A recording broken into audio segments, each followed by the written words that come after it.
Hello children, मैं नितिन राजपूत स्वागत करता हूं आपका हमारे यूट्यूब चैनल स्पोकन इंग्लिश 365 पर।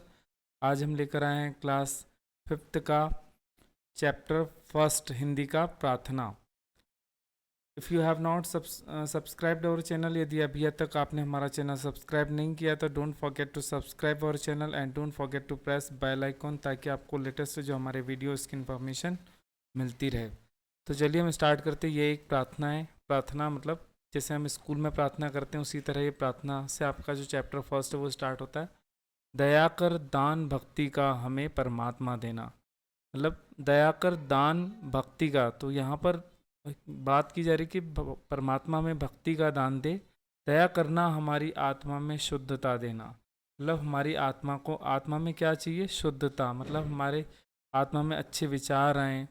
हमारे ध्यान में आओ प्रभु, आँखों में बस जाओ, अंधेरे दिल में आकर के परम ज्योति जगा देना। हमें आपस में मिलजुल कर प्रभु रहना सिखा देना। मतलब यहाँ पर हम प्रार्थना करते हैं कि प्रभु हम सब आपस में मिलजुल कर रहें। हमारा कर्म हो सेवा, जो हमारा कर्म है, जो हम जी रहे हैं, जिस उद्देश्य हो लोगों की सेवा, वह सेवक चर बना देना। वतन के वास्ते जीना, मतलब अपने देश के लिए जीना, वतन के वास्ते मरना, वतन पर जान फिदा करना। फिदा करना मतलब जान देना। प्रभु हमको सिखा देना। ये बहुत ही छोटी और बहुत ही सुंदर कविता है।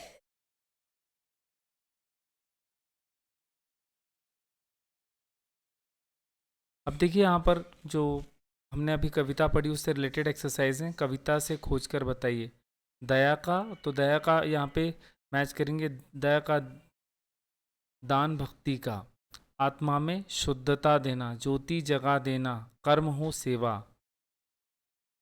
ये इस तरह से आपको फिल करना है। मतलब कविता जो आपने पढ़ी है उसी के आधार। अब यहाँ पे कविता को पढ़कर रिक्त स्थानों की पूर्ति कीजिए। दया करना हमारी आत्मा में शुद्धता देना, तो यहाँ पे आप शुद्धता जो है वहाँ पे फिल करना होगा। बहा दो प्रेम की गंगा, यहाँ पे आपको फिल करना होगा गंगा। हमारा कर्म हो सेवा, तो यहाँ पे जो है आपको सेवा फिल करना होगा। हमारा धर्म हो सेवा, यहाँ पे शुद्धता आएगा, यहाँ पे गंगा आएगा। हमारा कर्म हो सेवा, हमारा धर्म हो सेवा। वतन के वास्ते जीना, वतन के वास्ते मरना। यहाँ पर आपको फिल इन द ब्लैंक। यहाँ पर भाषा की बात की दी गई पंक्ति में आए रेखांकित शब्दों पर ध्यान दीजिए। दया कर दान भक्ति का हमें परमात्मा देना, तो पहली लाइन में जो अंडरलाइन शब्द है वो है परमात्मा। हमारे ध्यान में आओ प्रभु, आँखों में बस जाओ। तो परमात्मा और प्रभु शब्द ईश्वर के लिए प्रयोग किए गए हैं। इसी प्रकार फूल के लिए पुष्प और सुमन, कुसुम आदि शब्द का प्रयोग किया जाता है। मतलब फूल को आप पुष्प भी कह सकते हैं, सुमन भी कह सकते हैं, कुसुम भी कह सकते हैं। ठीक है, ये सारे शब्द क्या कहलाते हैं? ये शब्द समान अर्थ का बोध कराते हैं। मतलब ये जो शब्द होते हैं सबका मतलब एक ही होता है, सबका अर्थ एक ही होता है। जो शब्द परस्पर समान अर्थ या मिलते जुलते अर्थ का बोध कराते हैं, मतलब ऐसे शब्द जिनका अर्थ एक जैसा होता है या मिलते जुलता होता है, तो ऐसे शब्द को हम समान अर्थी या पर्यायवाची शब्द कहते हैं।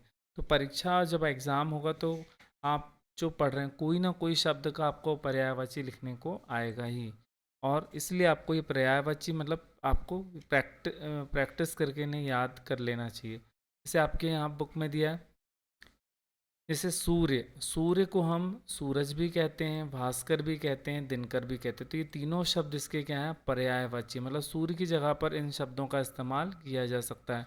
नदी के लिए शब्द आता है सरिता, सरी, पैसवनी, पैसवनी। ये तीन शब्द जो हैं आपकी नदी के लिए आते हैं। हवा के लिए आता है वायु, पवन, समीर। पानी के लिए आता है जल, नीर और वारी। नीचे दिए गए शब्दों में समान अर्थ का बोध नहीं कराते हैं, उन पर गोला लगाइए। मतलब नीचे आपको जैसे सागर के लिए कौन सा शब्द हम सागर के लिए नहीं यूज़ कर सकते, उस पर आपको गोला लगा। अब यहाँ पर देखिए सागर को जल्दी भी कहते हैं।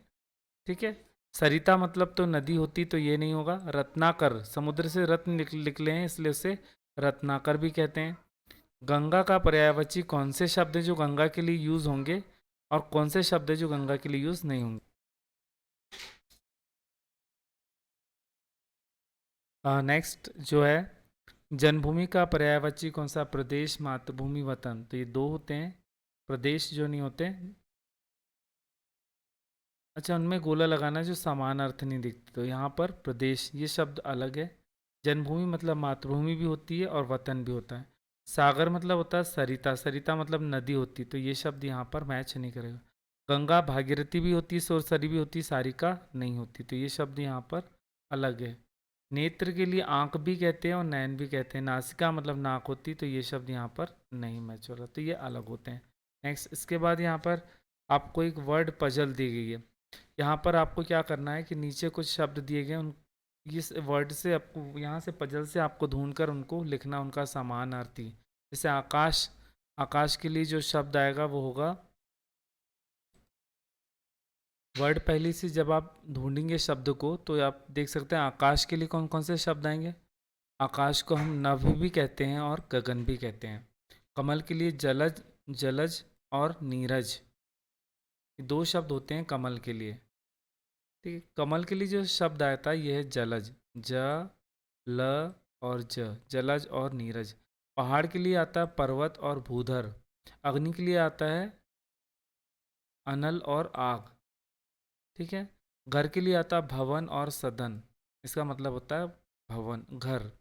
पानी के लिए जो पर्यायवाची शब्द आते हैं वो नीर और जल। दिन के लिए आता है रोज और दिवस।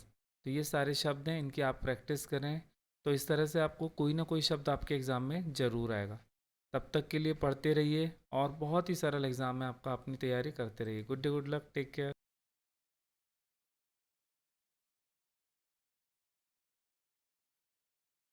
यहाँ पर जो अति लघुत्तरीय प्रश्न है, इनके क्वेश्चन और आंसर हम देख।